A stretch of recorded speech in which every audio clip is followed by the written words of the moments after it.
جب میں کے پی کے جاتا ہوں, پشاور جاتا ہوں, وہاں کو ایجوکیشن دیکھ کر دل خون کے آنسو روتا ہے. ہماری پٹھان قوم جس کی غیرت کی مثالیں اور داستانیں, جن کی عورتوں کے ناخن دیکھنا ناممکن تھا, کیسے نئی نسل کو, جوان لڑکے لڑکیوں کو ایک ہی ڈیسک پہ بٹھا کے پڑھایا جا رہا ہے. یہ نسل برباد ہو جائے گی, اگلی نسل اس میں وہ غیرت اور حمیت ختم ہو جائے گی. تو بچاؤ بھائی اس کو, خدا کے لیے دینی تنظیمیں آواز اٹھائیں. ہمیں کو ایجوکیشن سسٹم نہیں چاہیے. اگر ہماری دینی تنظیمیں اس پر دھرنے دے دیتی کہ ایک لا پاس کر دو, کو ایجوکیشن کو ختم کر دو, خدا کی قسم سب سے پہلے میں آواز اٹھاتا آپ کے حق میں. کوئی ڈھنگ کا کام ہو نہیں رہا ہے, کسی بھی حکومت میں نہیں ہو رہا ہے. پتہ نہیں کس چیز پہ اپنی صلاحیتوں کو صرف کر رہے ہیں. تو اس طرف توجہ کرنے کی ضرورت ہے. یہ نسل خراب ہو رہی ہے, بہت سی تو ہو گئی ہیں خراب, اب وہ ریورس نہیں ہو سکتی. جو بچی ہوئی ہیں ان کی تو من حیث القوم ایک غیرت مشہور ہے. یار تم کیا کر رہے ہو؟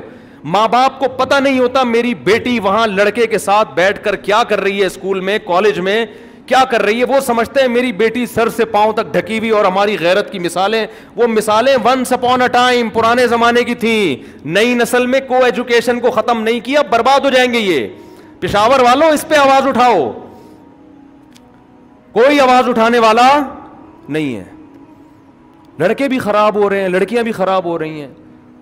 تو اب باطل کے تیروں کا رخ کیا ہے؟ آپ کے خاندانی نظام کو کیا کیا جائے؟ بولو, تباہ. اس میں چند باتیں انہوں نے کی ہیں, بس میں یہ 2 منٹ میں مضمون کر کے آگے چلتا ہوں. پہلی کوشش انہوں نے یہ کی ہے, میرج سسٹم کو ختم کیا جائے.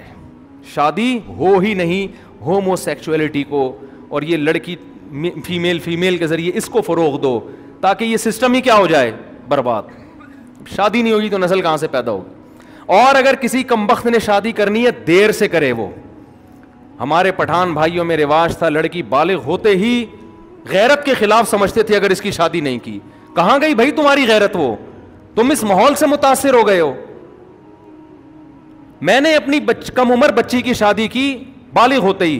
پٹھان مولانا مجھ پہ اعتراض کر رہے ہیں, میرے اپنے دوست, کہ یار اتنی چھوٹی بچی کی تم نے شادی کر دی. میں نے کہا میں تمہیں مسلمان ہونے کا نہیں, پٹھان ہونے کا تانا دیتا ہوں میں تمہیں. تم نے اسلام بھی چھوڑ دیا اور اپنی وہ غیرت بھی چھوڑ دی تم نے. یہ تانا کوئی اور مجھے دیتا تو سمجھ میں آتا ہے, یار تمہاری تو مثالیں مشہور ہیں. تو جب پٹھان مولاناؤں کا یہ حال ہو گیا ہے یہاں کے, وہ ہمیں سمجھا رہے ہیں کہ یار آپ نے 9 عمر بچی کی شادی کر دی, تو قوم کو کون سمجھائے گا؟ میرا خیال ہے نہیں آ رہی بات سمجھ میں. اس لیے ہم چیخ رہے ہیں, رو رہے ہیں, اپنے اس خاندانی نظام کی حفاظت کرو. تو خیر کہاں بات چلی گئی, کہاں سے کہاں. تو ان کی کوشش یہ ہے کہ تعلیم کو رکاوٹ بناؤ. کس میں؟ نکاح میں. ایجوکیشن ایجوکیشن ایجوکیشن, بچی نے پڑھنا ہے پڑھنا ہے پڑھنا ہے. ڈاکٹر بن گئی. میرے پاس کے پی کے سے لڑکیوں کے فون آتے ہیں, ڈاکٹر بن گئے, رشتہ مارکیٹ سے شارٹ, عمریں نکل گئی ہیں. جب شادی کی عمر تھی, مرد سب سے پہلے عورت میں اٹریکشن دیکھتا ہے, اس کی ایجوکیشن نہیں دیکھتا. تو بنے, آپ ڈاکٹر بنے, ہم تھوڑی منع کرتے ہیں آپ کو, شادی کے بعد بن جاؤ بھائی تم. تو پہلی کوشش ان کی یہ, نکاح کیسے ہو؟ دیر سے. آپ نے اس کے اگینسٹ جانا ہے. نکاح کیا کرنا ہے؟ جلدی. وہ آپ کے فیملی سسٹم کو تباہ کرنے ہیں, آپ نے اگینسٹ چلنا ہے. آپ لوگ ایسی کی تیسی اٹھا کر پھینک دو باہر گلی میں, نئی تہذیب کے انڈے ہیں گندے. تو آپ نے کیا کرنا ہے؟ شادی کیا کرنی ہے؟ بولو, جلدی کرنی ہے. خدا کا حکم ہے. نمبر 2, انگریز نے, پہلے تو انگریز نے کیا کہا؟ ہومو سیکچولیٹی, لڑکا لڑکا لڑکی لڑکی, شادی کرنی نہیں ہے. گرل فرینڈ, آپ نے کہا گرل فرینڈ نہیں رکھنی. لڑکا لڑکا حرام, لڑکی لڑکی حرام, نکاح کرنا ہے. نمبر 2, انگریز نے کہا کرنا ہے تو دیر سے کرو. فیملی پلاننگ والے کہتے ہیں ان کا بڑا کروڑوں روپے اس پہ خرچ ہو رہے ہیں, دیر سے جلدی شادی کو مذاق بنایا جاتا ہے. آپ نے کیا کرنا ہے؟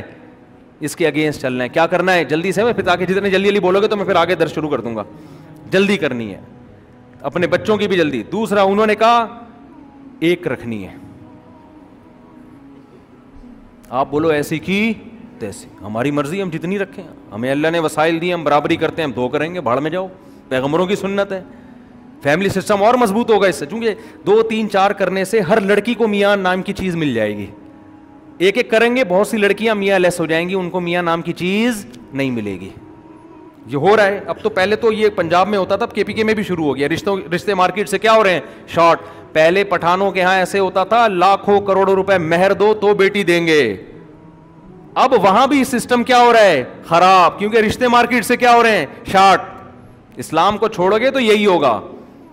تو آپ نے کیا کرنا ہے, ایک نہیں, ایسی کی تیسی معاشرے کی ہم کریں گے اپنی مرضی سے, زیادہ کریں گے, اس میں کوئی رکاوٹ نہیں, جلدی کریں گے, زیادہ کریں گے. پھر فیملی پلاننگ والوں نے پورا باطل کے تیروں نے زور لگایا, بچے دو ہی اچھے. آپ اس کے اگینسٹ جاؤ, دو تو بچے شروع ہوتے ہی نہیں ہیں. بچے کہاں ہیں, یہ تو ایک آدھ ساشیں ہیں, کمپنی کی مشہوری کے لیے بھی ہیں. قرآن کہہ رہا ہے یہب لمن یشاء یشاء اناسا, جس کو چاہتا ہوں بیٹیاں گفٹ کرتا ہوں. تو بیٹیاں پلیورل ہے, پلیورل کم سے کم 3 کو کہتے ہیں, کم سے کم. اور جس کو چاہتا ہوں بیٹے, پلیورل ہے, جمع ہے, گفٹ کرتا ہوں, کم سے کم کتنے, 3. او یزوجہم ذکرانا و اناسا, اور بڑی نعمت کیا, بیٹے اور بیٹیاں, کم سے کم 3 بیٹے, کم سے کم 3 بیٹیاں. یہ آپ کا نصاب اسٹارٹ ہوگا یہاں سے کم 6 تو ہوں. اٹھا کر پھینک دو باہر گلی میں, نئی تہذیب کے انڈے ہیں گندے. یہ شعر یاد کر لو, بہت ہو گیا سنا. مت متاثر ہو ان فضول نعروں سے, اس سے تمہارا خاندان نظام مضبوط ہوگا. یعقوب علیہ السلام کو اللہ نے کتنے بیٹے دیے, سلیمان علیہ السلام کو اللہ نے کتنے بیٹے دیے, اس سے تمہارا خاندانی نظام مضبوط ہوگا. بڑھاپے میں یہ بیٹے پوتے نواسے تمہارے کام آئیں گے. اتنا اچھا لگتا ہے جوان آدمی اور پوتوں کو لے کے گھوم رہا ہو, وہ جوانی میں دادا بن جائے. کاروبار کرو, پیسہ بھی کماؤ, سارے کام کرو, لیکن اس کو بھی فوکس کرو. سمجھتے ہو؟ تو آپ بالکل باطل کے کس طرح جاؤ گے اگینسٹ. تو میں اس لیے اتنا چیخ رہا ہوں کہ ہماری نماز روزے پہ میرے بھائی باطل کو کوئی تکلیف نہیں ہے. وہ کہتا ہے فیملی سسٹم تباہ کرو تاکہ یہ نسلیں سمٹ کے مارکیٹ سے شارٹ ہو جائیں. خاندان نظام تباہ ہوگا تو ان کو جو پہناؤ گے پہن لیں گے. وہ خود تو اپنی نسلیں ان کی بڑھ نہیں رہی نا, خود نسلیں بڑھ نہیں رہی ہیں, تو انہوں نے کہا ہماری تو بڑھ نہیں رہی ہے, تو اب انہی کی کم کر دو. تو اس لیے ہمیں کم نہیں کرنی ہے. خیر کہاں سے کہاں بات چلی گئی.